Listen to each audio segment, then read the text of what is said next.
ನಿನಗಾಗಿ ಭಾಗ 26. ಇವಳು ಮಲಗಲು ಬಂದಳು, ಆದರೆ ನಿದ್ರೆ ಬರುತ್ತಿಲ್ಲ. ಮೊದಲು ಅವನನ್ನು ತುಂಬ ಕೋಪದಿಂದ ಹೊರಗೆ ಏನೋ ಹಾಕಿದಳು. ಆದರೆ ಅವನು ಇಂದು ಅಷ್ಟು ಚೆನ್ನಾಗಿ ನನ್ನ ಜೊತೆ ನಡೆದುಕೊಂಡ. ನಾನು ಹೇಳಿದ ಹಾಗೆ ಕೇಳಿದ. ಮೊದಲೆಲ್ಲ ಈ ರೀತಿ ಇರಲಿಲ್ಲ. ರಾಕ್ಷಸನ ರೀತಿ ಇದ್ದವನು ಈಗ ಮನುಷ್ಯನಾಗಿದ್ದಾನೆ. ಮತ್ತೆ ನಾನು ಏಕೆ ಅವನನ್ನು ಅಷ್ಟೊಂದು ದ್ವೇಷ ಮಾಡುತ್ತಿದ್ದೇನೆ? ಪ್ರತಿಯೊಬ್ಬ ಮನುಷ್ಯರೂ ಕೂಡ ತಪ್ಪು ಮಾಡೇ ಮಾಡುತ್ತಾರೆ. ತಿದ್ದಿಕೊಳ್ಳುವವರು ಅಲ್ಲವೇ ನಿಜವಾದವರು ಅಂತ ತನಗೆ ತಾನೇ ವಿಕ್ರಮ್ನ ಪರವಾಗಿ ಹೇಳಿಕೊಳ್ಳುತ್ತಿದ್ದಳು. ಅವಳಂದುಕೊಂಡಿದ್ದಳು, ವಿಕ್ರಮ್ ಇಲ್ಲವಾದರೆ ಈ ರೂಮಿನಲ್ಲಿ ನಾನು ನೆಮ್ಮದಿಯಾಗಿ ಇರುತ್ತೇನೆ ಅಂತ. ಆದರೆ ಹಾಸಿಗೆ ಬಳಿ ಹೋದ ತಕ್ಷಣ ವಿಕ್ರಮ್ ನೆನಪಾದ. ಅವನಿಲ್ಲದೆ ಇರಲು ಸಾಧ್ಯವಾಗುತ್ತಿಲ್ಲ. ಈ ರೂಮಿನಲ್ಲಿ ಅವನು ಇದ್ದರೆ ಅವನ ಜೊತೆ ಜಗಳ ಮಾಡಿಕೊಂಡು ಇರಬಹುದು. ಆದರೆ ಅವನ ಗೈರು ತುಂಬ ಕಷ್ಟ ಅಂತ ಅಂದುಕೊಂಡಳು. ಹಾಸಿಗೆ ಮೇಲೆ ಮಲಗಲು ಇಷ್ಟವಾಗದೆ ಅವಳು ಸೋಫಾದ ಮೇಲೆ ಮಲಗಿದ್ದಳು. ಆಗ ಅಂದುಕೊಂಡಳು, ಆ ಮೆತ್ತನಿಗೆಯ ಹಾಸಿಗೆ, ಆ ಹೂವಿನ ಅಲಂಕಾರ ನೋಡಿದರೆ ಯಾರಾದರೂ ಅದರ ಮೇಲೆ ಮಲಗಬೇಕು ಅಂತ ಅಂದುಕೊಳ್ಳುತ್ತಾರೆ. ಹಾಸಿಗೆ ಬಳಿ ಹೋದ ತಕ್ಷಣ ವಿಕ್ರಮ್ ನೆನಪಾಗುತ್ತಾನೆ. ಅವನನ್ನು ಕರೆಯೋಣ ಅಂದರೆ ಅವನು ನನಗೆ ಅಂಟಿಕೊಂಡಿರುತ್ತಾನೆ. ನನಗೆ ಇನ್ನೂ ಕೂಡ ಅದೆಲ್ಲ ಇಷ್ಟವಾಗುವುದಿಲ್ಲ. ಎರಡೂ ಬೇಡ ಅಂತ ಸೋಫಾದ ಮೇಲೆ ಚೆನ್ನಾಗಿ ಮಲಗಿದಳು.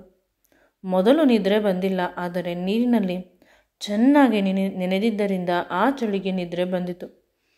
ಬೆಡ್ಶೀಟ್ನಿಂದ ಗಟ್ಟಿಯಾಗಿ ತನ್ನನ್ನು ತಾನು ಕವರ್ ಮಾಡಿಕೊಂಡಿದ್ದಳು. ಅವಳು ನಿದ್ರೆ ಮಾಡುತ್ತಿದ್ದರೆ ಇವನು ಅವನ ರೂಮಿಗೆ ಬಂದ. ಅವನ ರೂಮಿನಲ್ಲಿ ಸೀಕ್ರೆಟ್ ಡೋರ್ ಹೊಂದಿದೆ. ಡ್ರೆಸ್ಸಿಂಗ್ ರೂಮ್ನಿಂದ ಈ ರೂಮಿಗೆ. ಇದು ದೊಡ್ಡ ದೊಡ್ಡ ಶ್ರೀಮಂತರ ಮನೆಯಲ್ಲಿ ಈ ರೀತಿಯ ಸೀಕ್ರೆಟ್ ಡೋರ್ಗಳು ಇರುತ್ತದೆ. ಡ್ರೆಸ್ಸಿಂಗ್ ರೂಮಿನಲ್ಲಿ ಒಂದು ಸೀಕ್ರೆಟ್ ಕಬೋರ್ಡ್ ಇದೆ. ಅದು ಗೋಡೆಯ ರೀತಿ ಕಾಣುತ್ತದೆ, ಆದರೆ ಅದು ಗೋಡೆ ಅಲ್ಲ, ಕಬೋರ್ಡ್. ಅದರ ಒಳಗಡೆ ಹೋಗಿ ಇವನ ರೂಮಿಗೆ ಬರಬಹುದು. ಅದು ತುಂಬ ಬಟ್ಟೆಗಳನ್ನು ಅಥವಾ ಯಾವುದಾದರೂ ಸೀಕ್ರೆಟ್ ಆಗಿರುವ ಡಾಕ್ಯುಮೆಂಟ್ಸ್ ಇದ್ದರೆ ಯಾರಿಗೂ ಕಾಣಿಸಬಾರದು ಅಂತ ಇಡುವ ಜಾಗವಾಗಿತ್ತು. ಈ ಸೀಕ್ರೆಟ್ ಕೇವಲ ಇವನ ಅಮ್ಮ, ಅಪ್ಪ ಮತ್ತು ಇವನಿಗೆ, ಈ 3 ಜನಕ್ಕೆ ಮಾತ್ರ ಗೊತ್ತು. ಅಣ್ಣ ಮನೆ ಕಟ್ಟಿಸಬೇಕಾದರೆ ಇರಲಿಲ್ಲ. ಅವನು ವಿದೇಶದಲ್ಲಿ ಓದುತ್ತಿದ್ದ. ಬಂದ ಮೇಲೂ ಕೂಡ ಅವನಿಗೆ ಇದರಲ್ಲಿ ಇಂಟ್ರೆಸ್ಟ್ ಇರಲಿಲ್ಲ. ಅವನು ಸೀದಾ ಸಾದ. ಅದಕ್ಕೆ ನಾವು ಕೂಡ ಹೇಳಲು ಹೋಗಲಿಲ್ಲ. ಇದು ಆದಷ್ಟು ಕಡಿಮೆ ಜನರಿಗೆ ಗೊತ್ತಿದ್ದರೆ ಒಳ್ಳೆಯದು ಅಂತ. ಇದೆಲ್ಲ ಇವಳಿಗೆ ಎಲ್ಲಿ ಗೊತ್ತು? ನಾನು ಬಾಗಿಲು ಹಾಕಿದ್ದೇನೆ, ಅವನು ಬರುವುದಿಲ್ಲ ಅಂತ ಮಲಗಿದ್ದಾಳೆ. ಅವನು ಬಂದವನು ಹಾಸಿಗೆಯ ಮೇಲೆ ಅವಳನ್ನು ನೋಡಿ ಶಾಕ್ ಆದ. ಅವಳಿಲ್ಲ ಅಂತ. ಲೈಟ್ ಆಫ್ ಮಾಡಿದ್ದಳು. ಕೇವಲ ಬೆಡ್ ಲೈಟ್ ಇತ್ತು. ಅದು ಕೂಡ ತುಂಬ ಕಡಿಮೆ ಬೆಳಕನ್ನು ಕೊಡುತ್ತಿತ್ತು.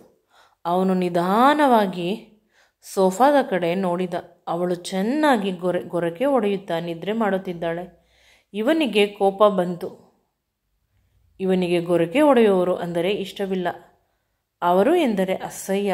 ಆದರೆ ನನ್ನ ಹೆಂಡತಿಯೇ ಗೊರಕೆ ಹೊಡೆಯುತ್ತಿದ್ದಾಳೆ ಅಂತ ಅವನಿಗೆ ಸ್ವಲ್ಪ ಬೇಸರವಾಯಿತು. ಆದರೂ ಕೂಡ ಇದನ್ನೆಲ್ಲ ಸರಿ ಮಾಡಬಹುದು ಅಂತ ಅವಳ ಕೈಯನ್ನು ಮುಟ್ಟಿದ. ಅವನ ಕೈಯನ್ನು ನಿದ್ರೆಗಣ್ಣಿನಲ್ಲಿ ಅವಳು ಆ ಕಡೆ ತಳ್ಳಿದಳು. ಈಗ ಸ್ವಲ್ಪ ಗೊರಕೆ ಕಡಿಮೆ ಆಯಿತು. ಅವಳ ಎದೆ ಹತ್ತಿರ ತನ್ನ ಕಿವಿಯನ್ನು ಇಟ್ಟ. ಡವಡವ ಅಂತ ಹೊಡೆದುಕೊಳ್ಳುತ್ತಿತ್ತು. ಆ ಹೃದಯದಲ್ಲಿ ನಾನು ಜಾಗ ಮಾಡಿಕೊಳ್ಳಬೇಕು ಅಂತ ಅವನು ಅಂದುಕೊಂಡ. ಈಗ ಅವಳ ಎದೆಯ ಹತ್ತಿರ ಹೋದವನಿಗೆ ಅಲ್ಲಿ ತನ್ನ ಗುರುತು ಬಿಡಬೇಕು ಅಂತ ಅನಿಸಿ ಅವಳ ಕತ್ತಿಗೆ, ಎದೆಗೆ ಮುತ್ತುಗಳನ್ನು ಕೊಟ್ಟ. ಇವನು ಮುತ್ತು ಕೊಟ್ಟ ತಕ್ಷಣ ಅವಳು ಪುನಃ ಮಗ್ಗಲು ಬದಲಾಯಿಸಲು ಪ್ರಯತ್ನಿಸುತ್ತಿದ್ದಾಳೆ. ಆದರೆ ಆ ಸೋಫಾದಲ್ಲಿ ಆಗುತ್ತಿಲ್ಲ. ತುಂಬ ಇಕ್ಕಟ್ಟಾಗುತ್ತಿದೆ.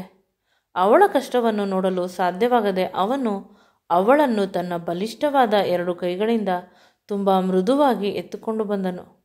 ನಂತರ ತುಂಬ ಹೂವುಗಳಿಂದ ಭರ್ಜರಿಯಾಗಿ ಅಲಂಕಾರವಾಗಿರುವ ಹಾಸಿಗೆಯ ಮೇಲೆ ಮಲಗಿಸಿದ.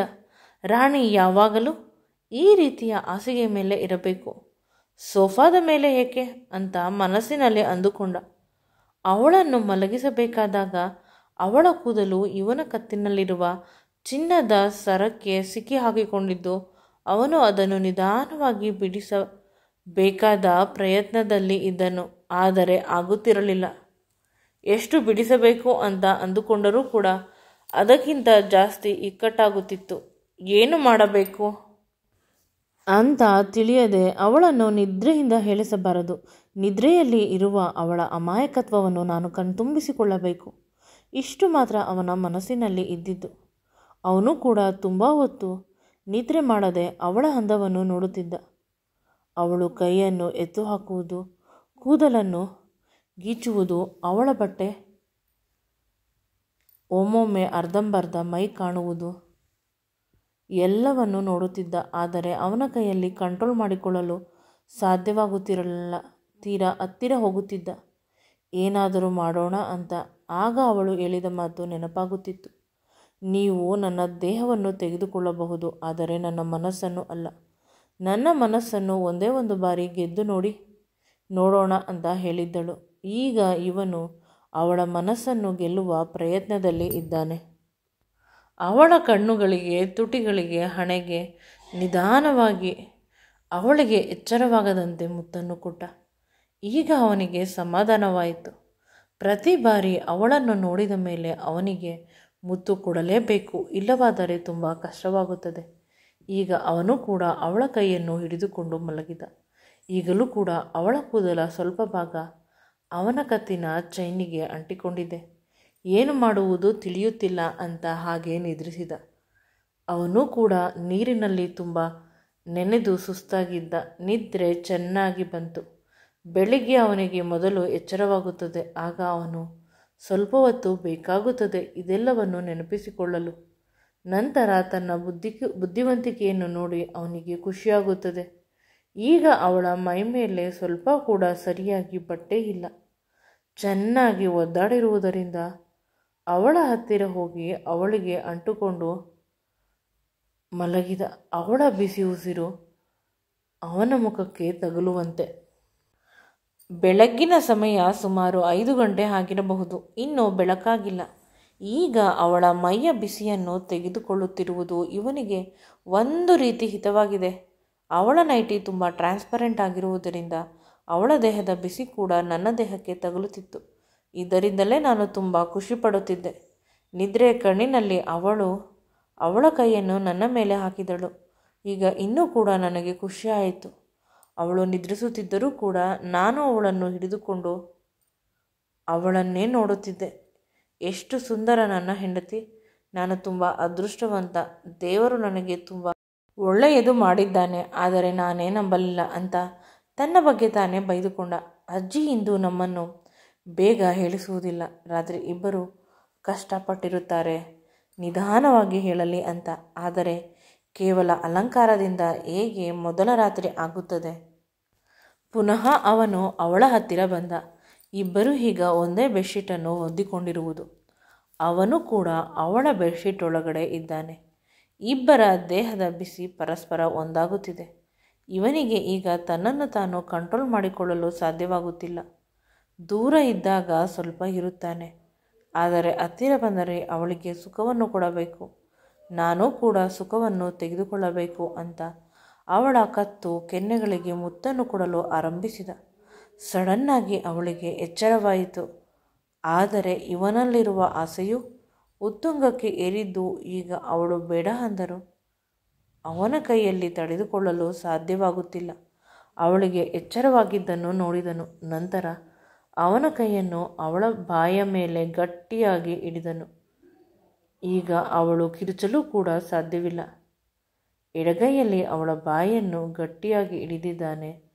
ಬಲಗೈಯಲ್ಲಿ ಅವಳ ಸೊಂಟವನ್ನು ಗಟ್ಟಿಯಾಗಿ ಹಿಡಿದಿದ್ದಾನೆ. ಅವಳಿಗೆ ಏನೋ ಒಂದು ಹೊಸ ರೀತಿ ಅನುಭವ ಆಗುತ್ತಿದೆ. ಅವಳ ಸೊಂಟವನ್ನು ಇವನು ಹಿಡಿದಿರುವುದರಿಂದ ನಿಧಾನವಾಗಿ ಅವಳಿಗೆ ಮುತ್ತುಗಳನ್ನು ಅವಳ ಕೆನ್ನೆಗಳು, ಕತ್ತು, ಎದೆಗಳ ಹತ್ತಿರ ಕೊಟ್ಟನು. ಅವಳು ಹಾಕಿದ್ದ ಬಟ್ಟೆ ಮುಂದೆ ಸ್ವಲ್ಪ ಜಾಸ್ತಿ ಡೀಪ್ ಇದ್ದಿದ್ದರಿಂದ ಅವಳ ಎದೆಗಳು ಸ್ವಲ್ಪ ಮುಂದೆ ಬಂದಂತೆ ಅನಿಸುತ್ತದೆ. ಆದರೆ ನನಗೆ ಬೇಕಾಗಿರುವುದು ಅದೇ ಕೂಡ. ಅವಳ ಸೊಂಟಕ್ಕೆ, ಅವಳ ಕಾಲುಗಳಿಗೂ ಕೂಡ ಮುತ್ತು ಕೊಟ್ಟೆ. ತುಂಬ ಸಣ್ಣಗೆ ಇದ್ದಾಳೆ. ಎಷ್ಟು ಸಣ್ಣಗೆ ಎಂದರೆ ಅವಳ ಸೊಂಟ ನನ್ನ ಒಂದು ಕೈ ಇರಬೇಕು ಅಷ್ಟೆ.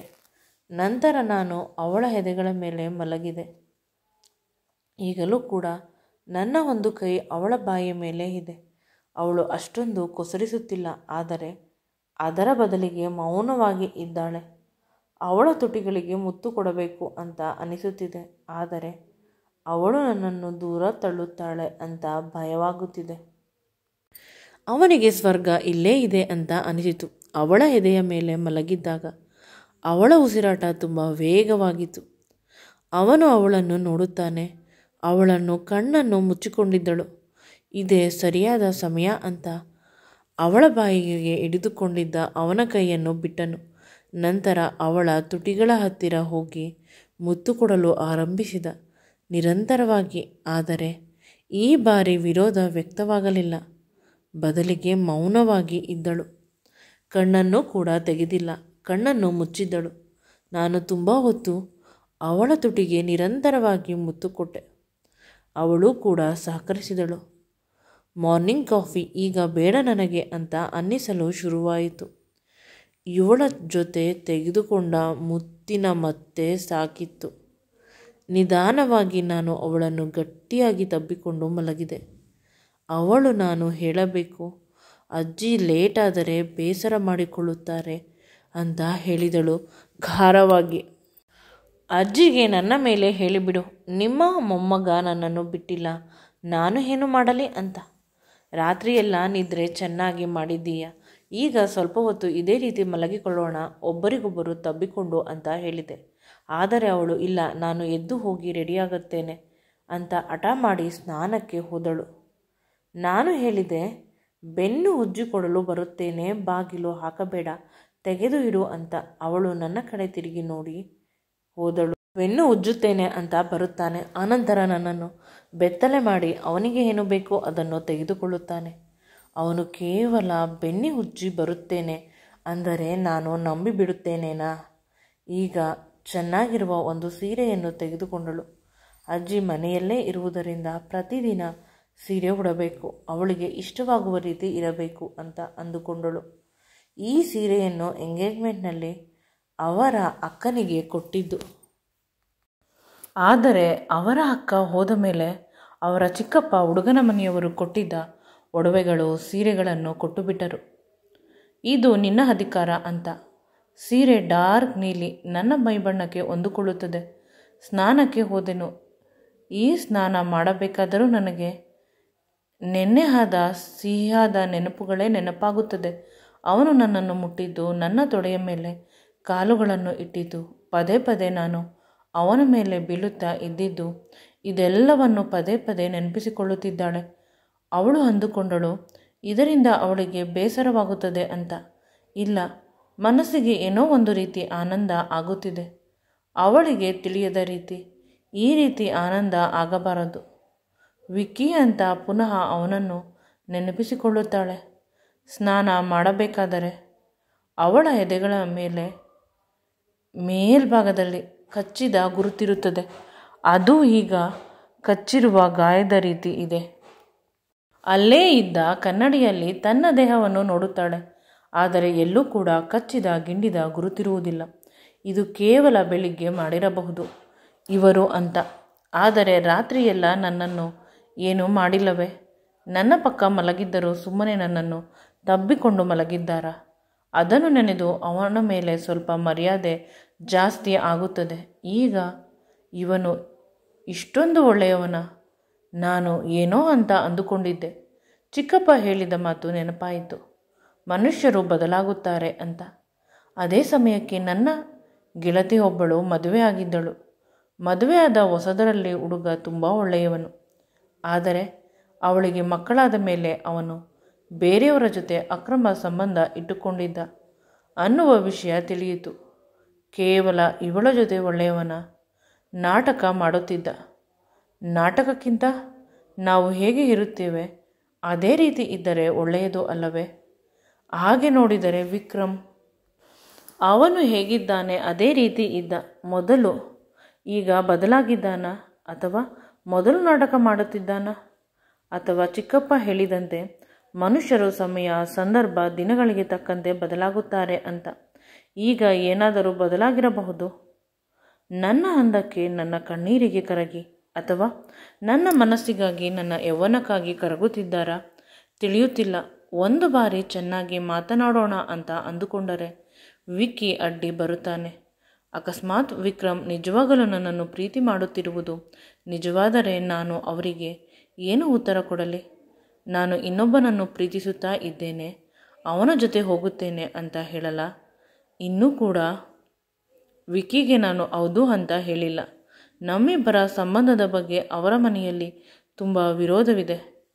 ನಾನು ಅವರ ಸೊಸೆಯಾಗುವುದು ಯಾರಿಗೂ ಇಷ್ಟವಿರುವುದಿಲ್ಲ. ಅಲ್ಲಿ ಹೋಗುವ ಕಷ್ಟಪಡುವ ಬದಲು ಇಲ್ಲೇ ಇದ್ದು ಬಿಡು. ವಿಕ್ಕಿಯ ವಿಕ್ರಮ ತಿಳಿಯುತ್ತಿಲ್ಲ. ತಲೆ ಸಿಡಿಯುತ್ತಿದೆ. ಅವಳು ತನ್ನ 2 ಕೈಗಳಿಂದ ತಲೆಯನ್ನು ಹಿಡಿದುಕೊಂಡು ಕುಳಿತಿದ್ದಳು. ಸ್ನಾನ ಮಾಡಲು ಆಗುತ್ತಿಲ್ಲ. ಎಲ್ಲರಿಗೂ ಒಂದು ಗಂಡ ಅಥವಾ ಒಂದು ಬಾಯ್ ಫ್ರೆಂಡ್ ಇರುತ್ತಾರೆ. ನನಗೆ ಬಾಯ್ ಫ್ರೆಂಡೂ ಒಳ್ಳೆಯವನು. ಗಂಡ ತುಂಬ ಕೆಟ್ಟವನಾಗಿದ್ದ, ಈಗ ಅವನು ಕೂಡ ಒಳ್ಳೆಯವನು. ಇವನು ಇರುವುದನ್ನು ನೋಡಿದರೆ ಈಗ ಇವನಿಗೆ ಬೇಸರ ಮಾಡುವುದು ಇಷ್ಟವಿಲ್ಲ. ಆದರೆ ವಿಕ್ಕಿ ನನ್ನ ಮೊದಲ ಆಯ್ಕೆ, ನನ್ನ ಮೊದಲ ಆಸೆ ಅಂತ ಅಂದುಕೊಂಡಳು. ಅಷ್ಟರಲ್ಲಿ ವಿಕ್ರಮ್ ಬೆನ್ನಿ ಉಜ್ಜು ಕೊಡಲ್ಲ, ಸ್ನಾನ ಒಬ್ಬಳೇ ಮಾಡುತ್ತಿದ್ದೀಯೇ, ನಾನು ಬಂದು ಮಾಡಿಸಲ್ಲ ಅಂತ ತುಂಬ ಮೃದುವಾಗಿ ಬಾಗಿಲಿನ ಬಳಿ ಬಂದು ನಿಂತುಕೊಂಡು ಹೇಳಿದ. ಸಡನ್ನಾಗಿ ಇವಳು ಬೆಚ್ಚಿದಳು. ನಂತರ ವಾಸ್ತವ ಅರ್ಥವಾಯಿತು. ಸ್ನಾನ ಮಾಡಲು ಕೂಡ ಇವನು ಬಿಡುವುದಿಲ್ಲ. ನನ್ನನ್ನು ಇಲ್ಲೂ ಬಂದು ಒಕ್ಕರಿಸಿಕೊಳ್ಳುತ್ತಾನೆ ಅಂತ ವಿಕ್ರಮ್ನನ್ನು ಚೆನ್ನಾಗಿ ಬೈದುಕೊಳ್ಳುತ್ತಾಳೆ. ಸ್ವಲ್ಪ ಹೊತ್ತು ನನ್ನನ್ನು ಫ್ರೀಯಾಗಿ ಬಿಟ್ಟರೆ ಸಾಕು ಅಂತ ಹೇಳಿದಳು. ಅದಕ್ಕೆ ಅವನು, ನಾನು ಒಳಗಡೆ ಬರಲ್ಲ, ನಾನು ಸ್ನಾನ ಮಾಡಿಕೊಂಡು ನಿಧಾನವಾಗಿ ಹೊರಗೆ ಬರಬೇಕು, ಆದರೆ ಭಯವಾಗುತ್ತಿದೆ. ಹೊರಗೆ ವಿಕ್ರಮ್ ಇರುತ್ತಾನೆ. ಈ ರೀತಿ ಹೋದರೆ ಮುಗಿದು ಹೋಯಿತು. ಅವನ ಹಾರ್ಮೋನ್ಸ್ ಎಲ್ಲ ತುಂಬ ರೈಸ್ ಆಗಿ ಬಿಡುತ್ತದೆ. ನನ್ನನ್ನಂತೂ ಇಂದು ಹೊರಗಡೆ ಬಿಡುವುದಿಲ್ಲ. ರೂಮಿನಲ್ಲೇ ಇಟ್ಟುಕೊಂಡು ಮುದ್ದಾಡುತ್ತಿರುತ್ತಾನೆ. ಏನು ಮಾಡುವುದು ತಿಳಿಯುತ್ತಿಲ್ಲ. ಸ್ವಲ್ಪ ಹೊತ್ತು ಕುಳಿತಿದ್ದೆ.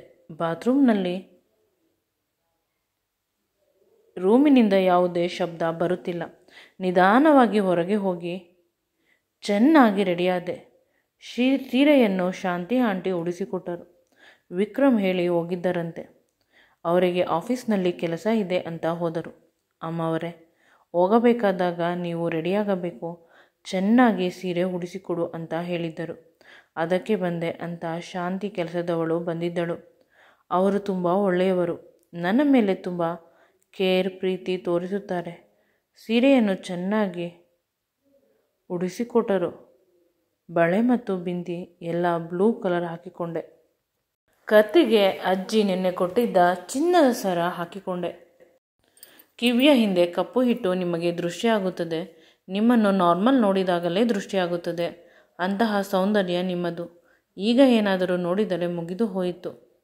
ಆಗ ನಾನು ಅವರನ್ನು ಗಟ್ಟಿಯಾಗಿ ತಬ್ಬಿಕೊಂಡು, ಈ ಮನೆಯಲ್ಲಿ ನನಗೆ ಅಂತ ಇರುವುದು ನೀವು ಮತ್ತು ಮಾವ ಅವರು ಇಬ್ಬರೇ. ಆಗ ಶಾಂತಿ ಹೇಳುತ್ತಾರೆ, ನೀನು ಎಂದೂ ಕೂಡ ಆ ರೀತಿ ಅಂದುಕೊಳ್ಳಬೇಡ. ವಿಕ್ರಮ್ ಎಲ್ಲರಿಗಿಂತ ತುಂಬ ಒಳ್ಳೆಯವನು. ಅವನು ಮಾಡುವಷ್ಟು ಒಳ್ಳೆಯ ಕೆಲಸವನ್ನು ಯಾರೂ ಮಾಡುವುದಿಲ್ಲ. ಮತ್ತೇಕೆ ನನ್ನ ಜೊತೆ ಆ ರೀತಿ ನಡೆದುಕೊಂಡರು? ಅದಕ್ಕೆ ಯಾವುದಾದರೂ ಒಂದು ಬಲವಾದ ಕಾರಣ ಇರುತ್ತದೆ. ಇದ್ದಿದ್ದರಿಂದ ಮಾತ್ರ ಅವರು ಹಾಗೆ ನಡೆದುಕೊಂಡಿರುತ್ತಾರೆ. ಅದು ಅವರಿಂದಲ್ಲ, ಅವರ ಕೈಯಲ್ಲಿ ಬೇರೆ ಯಾರೋ ಮಾಡಿಸಿರುತ್ತಾರೆ. ಯಾಕೆ ಮಾಡಿಸಿರುತ್ತಾರೆ? ನನ್ನಿಂದ ಯಾರಿಗೆ ಕಷ್ಟ, ಯಾರಿಗೆ ದ್ವೇಷ ಅಂತ ಕೇಳಿದಳು. ಸಮಯ ಬಂದಾಗ ಎಲ್ಲ ತಿಳಿಯುತ್ತದೆ. ಅಷ್ಟಕ್ಕೆ ಖುಷಿಪಡು. ನನ್ನ ಗಂಡ ಮದುವೆ ಆಗಿ 22 ವರ್ಷವಾದರೂ ಕೂಡ ಇನ್ನೂ ನನ್ನನ್ನು ಪ್ರೀತಿಸುತ್ತಿಲ್ಲ ಅಂತ ಕಣ್ಣೀರು ಹಾಕಿದಳು. ಈಗ ಏನೋ ಅರ್ಥವಾಗುತ್ತಿಲ್ಲ. ದಮಯಂತಿಗೆ ಮೊದಮೊದಲು ನಾನು ಒಂದೇ ಒಂದು ಕ್ಷಣ ಕೂಡ ಈ ಮನೆಯಲ್ಲಿ ಇರಲು ಸಾಧ್ಯವಿಲ್ಲ ಅಂತ ಅಂದುಕೊಂಡಿದ್ದಳು. ಆದರೆ ದಿನಗಳು ಕಳೆದಂತೆ ಎಲ್ಲರ ಮೇಲೆ ನನಗೆ ಅಭಿಪ್ರಾಯ ಬದಲಾಗುತ್ತಿದೆ. ಪ್ರತಿಯೊಬ್ಬರೂ ನನಗೆ ಕ್ಲೋಸ್ ಆಗುತ್ತಿದ್ದಾರೆ. ನಾನು ಈ ಕ್ಷಣವನ್ನು ಮಾತ್ರ ಅನುಭವಿಸಬೇಕು. ನಾಳೆ ಏನಾಗುತ್ತದೆ, ನಾಳಿದ್ದು ಏನಾಗುತ್ತದೆ, ಅದರ ಗೊಂದಲಗಳು ಬೇಡ ಅಂತ ತನ್ನ ಮನಸ್ಸನ್ನು ತಾನೇ ಸ್ಟಡಿ ಮಾಡಿಕೊಂಡು ನಂತರ ನಿಮ್ಮ ಮನೆಯವರು ಬರುತ್ತಾರೆ ಅಂತೆ. ಅದಕ್ಕೆ ಅಜ್ಜಿ ಹೇಳುತ್ತಿದ್ದರು, ಅವರಿಗೆ ಹಬ್ಬದ ಅಡುಗೆ ಮಾಡಬೇಕು ಅಂತ. ನಾನು ಹೋಗುತ್ತೇನೆ. ಅವರು ಹೋಗುತ್ತಿದ್ದರು. ಆಗ ನಾನು ಹೇಳಿದೆ, ನಿಮ್ಮ ಜೊತೆ ನಾನು ಕೂಡ ಅಡುಗೆ ಮಾಡುತ್ತೇನೆ. ನಮ್ಮ ಮನೆಯ ಅಡುಗೆಯ ಶೈಲಿ ನಿಮಗೆ ಗೊತ್ತಿಲ್ಲ ಅಲ್ಲವೇ ಅಂತ ಶಾಂತಿಗೆ ಹೇಳಿದೆ. ಆಗ ಶಾಂತಿ ನಕ್ಕು, ಈ ಮನೆಯಲ್ಲಿ ಅಡುಗೆ ಅಂತ ಮಾಡಿದರೆ ನಾವುಗಳು ಮಾತ್ರ, ಇನ್ಯಾರೂ ಏನೂ ಮಾಡುವುದಿಲ್ಲ. ನೀವೇ ಮೊದಲ ಬಾರಿ ಹೇಳಿದ್ದು ನಾನು ಅಡುಗೆಯಲ್ಲಿ ಸಹಾಯ ಮಾಡುತ್ತೇನೆ ಅಂತ. ಅದಕ್ಕೆ ಖುಷಿಯಾಯಿತು. ವಿಕ್ರಮ್ ಕೆಲಸ ಅಂತ ಹೊರಗೆ ಬಂದ. ಆದರೆ ಅವನು ಬಂದಿದ್ದು ದಮಯಂತಿಯ ಅಕ್ಕ ರೂಪಾಳು ಇರುವ ಅಡ್ರೆಸ್ ತಿಳಿದು. ಆದರೆ ಸ್ವಲ್ಪದರಲ್ಲಿ ಮಿಸ್ ಆಯಿತು. ಅವಳನ್ನು ಹುಡುಕಲು ಹುಡುಗರನ್ನು ಬಿಟ್ಟಿದ್ದ. ಅವಳು ಇಲ್ಲೇ ಲೋಕಲ್ ಏರಿಯಾದಲ್ಲಿ ಇದ್ದಾಳಂತೆ, ಬೇರೆ ಎಲ್ಲೂ ಓಡಿ ಹೋಗಿಲ್ಲ. ತುಂಬ ಸ್ಟ್ಯಾಂಡರ್ಡ್ ಆಗಿರುವ ಬಟ್ಟೆಯನ್ನು ಮೊದಲು ಹಾಕುತ್ತಿದ್ದಳು, ಈಗ ಹರಿದು ಹೋಗಿರುವ ಬಟ್ಟೆಯನ್ನು ಹಾಕಿದ್ದಳು ಅಂತ ಅವರುಗಳು ಹೇಳಿದರು. ಅದನ್ನು ಕೇಳಿ ಮನಸ್ಸಿಗೆ ಸ್ವಲ್ಪ ಬೇಸರವಾಯಿತು. ಅವಳು ಓಡಿ ಹೋಗಿದ್ದು ನಿಜ, ಆದರೆ ಒಂದು ಸುಂದರವಾದ ಶ್ರೀಮಂತನಾದ ಹುಡುಗನ ಜೊತೆ ಓಡಿ ಹೋಗಿದ್ದರೆ ಎಷ್ಟು ಚೆನ್ನಾಗಿರುತ್ತಿತ್ತು. ಈ ರೀತಿ ಬಡವ ಪೋಲಿ ಹುಡುಗನ ಹಿಂದೆ ಓಡಿ ಹೋಗಿ ನನ್ನ ಮರ್ಯಾದೆ ತೆಗೆದಳು. ಅವಳು ಪಾತಾಳದಲ್ಲಿ ಇದ್ದರೂ ಕೂಡ ಅವಳನ್ನು ಬಿಡುವುದಿಲ್ಲ ಅಂತ ಅಂದುಕೊಂಡು ಎಲ್ಲೆಲ್ಲಿ ಹೋಗಿರಬಹುದು ಅಂತ ಅವನು ಸ್ವಲ್ಪ ಕೂಡ ಹುಡುಕಿದ. ಆದರೆ ಎಲ್ಲೂ ಕೂಡ ಅವಳ ಸುಳಿವು ಸಿಗುತ್ತಿಲ್ಲ. ಅವಳನ್ನು ಹುಡುಕಿದರೆ ದಮಯಂತಿಗೆ ಖುಷಿಯಾಗುತ್ತದೆ, ಅವಳಿಗೆ ಖುಷಿಯಾದರೆ ನನಗೆ ಖುಷಿಯಾಗುತ್ತದೆ ಅಂತ ಯೋಚಿಸುತ್ತಿದ್ದ. ಮೊದಲು ನನಗೆ ಮೋಸ ಮಾಡಿದಳು, ಅವಳಿಗೆ ತಕ್ಕ ಪಾಠ ಕಲಿಸಬೇಕು, ಅವಳನ್ನು ಹುಡುಕಬೇಕು ಅಂತ ಅವಳ ಹುಡುಕಾಟ ಶುರು ಮಾಡಿದ್ದು. ಆದರೆ ಈಗ ಅವಳಿಗೆ ಯಾವುದೇ ರೀತಿ ತೊಂದರೆ ಆಗಬಾರದು, ಅವಳು ಚೆನ್ನಾಗಿದ್ದರೆ ದಮಯಂತಿ ಖುಷಿಯಾಗಿ ಇರುತ್ತಾಳೆ ಅನ್ನುವ ಸಾಫ್ಟ್ ಕಾರ್ನರ್ ಬಂದಿದೆ. ಅಷ್ಟರಲ್ಲಿ ವಿಕ್ರಮ್ನ ಅಮ್ಮ ಕಾಲ್ ಮಾಡಿ ಕೇಳುತ್ತಾಳೆ, ಅವಳು ಸಿಕ್ಕಿದಳ ಅಂತ. ಇವನು ಇಲ್ಲ ಅಂತ ಹೇಳಿದಾಗ ಪುನಃ ಅವಳು ಬೈಯುತ್ತಾಳೆ, ನಿನ್ನಿಂದ ಯಾವ ಕೆಲಸವೂ ಆಗುವುದಿಲ್ಲ ಅಲ್ಲವೇ? ಮದುವೆ ಆಗಿ 15 ದಿನವಾಯಿತು, ಇಲ್ಲೇ ಲೋಕಲಲ್ಲಿ ಇರುವ ಹುಡುಗಿಯನ್ನು ಹುಡುಕಲು ಸಾಧ್ಯವಾಗುತ್ತಿಲ್ಲ. ನೀನು ತುಂಬ ವೇಸ್ಟ್ ಅಂತ ಕೋಪದಿಂದ ಫೋನ್ ಕಟ್ ಮಾಡಿದಳು. ಇವನಿಗೆ ಬೇಸರವಾಯಿತು. ಇದೇನು ಮೊದಲ ಬಾರಿ ಅಲ್ಲ. ಅಮ್ಮ ಹೇಳಿದ ಕೆಲಸವನ್ನು ಸರಿಯಾಗಿ ಮಾಡುತ್ತಿದ್ದರೆ ಅವಳ ಬಾಯಿಂದ ಇದೇ ರೀತಿ ಮಾತುಗಳು ಬರುತ್ತದೆ. ಇದಕ್ಕೆ ನನ್ನ ಅಣ್ಣ ಇವರುಗಳಿಂದ ದೂರ ಇರುತ್ತಾನೆ, ಇವರುಗಳ ಜವಾಬ್ದಾರಿಗಳನ್ನು ತೆಗೆದುಕೊಳ್ಳದೆ. ಅಷ್ಟರಲ್ಲಿ ಅವನ ಆಫೀಸ್ನಿಂದ ಕಾಲ್ ಬಂತು. ಇಂಪಾರ್ಟೆಂಟ್ ಮೀಟಿಂಗ್ ಇದೆ ಸರ್, ಅರ್ಜೆಂಟ್ ಬರಬೇಕು ಅಂತ ಅವನು ಹೋದ ಆಫೀಸ್ಗೆ. ಆದರೆ ಆ ಪ್ರಾಜೆಕ್ಟ್ ವಿಕ್ಕಿ ಅವರ ಕಂಪನಿಯದು. ಅಂದರೆ ವಿಕ್ಕಿ ಕೂಡ ನನ್ನ ಜೊತೆ ಬಿಸ್ನೆಸ್ ಮಾಡಲು ಇಷ್ಟಪಡುತ್ತಿದ್ದಾನೆ. ಅವನು ಕಟ್ಟಿಕೊಂಡಿರುವ ಕೋಟೆಯಿಂದ ಹೊರಗೆ ಬರಬೇಕು. ಅದಕ್ಕಾಗಿ ಇವನು ಅವನ ಜೊತೆ ಕೆಲಸ ಮಾಡಲು ಒಪ್ಪಿಕೊಂಡ. ಪದೇ ಪದೇ ವಿಕ್ಕಿ ಸಿಗುತ್ತಾನೆ. ಆಗ ನಾನು ದಮಯಂತಿಯನ್ನು ಎಷ್ಟು ಪ್ರೀತಿಸುತ್ತಿದ್ದೇನೆ, ನನ್ನನ್ನು ಎಷ್ಟು ಕೇರ್ ಮಾಡುತ್ತಾಳೆ ಅವಳು, ಅದನ್ನೆಲ್ಲವನ್ನು ತಿಳಿದು ಅವನಾಗಿ ಅವನೇ ನಮ್ಮಿಂದ ದೂರ ಸರಿಯಬೇಕು. ಹಾಗೆ ಮಾಡಿದರೆ ಸರಿ ಹೋಗುತ್ತದೆ.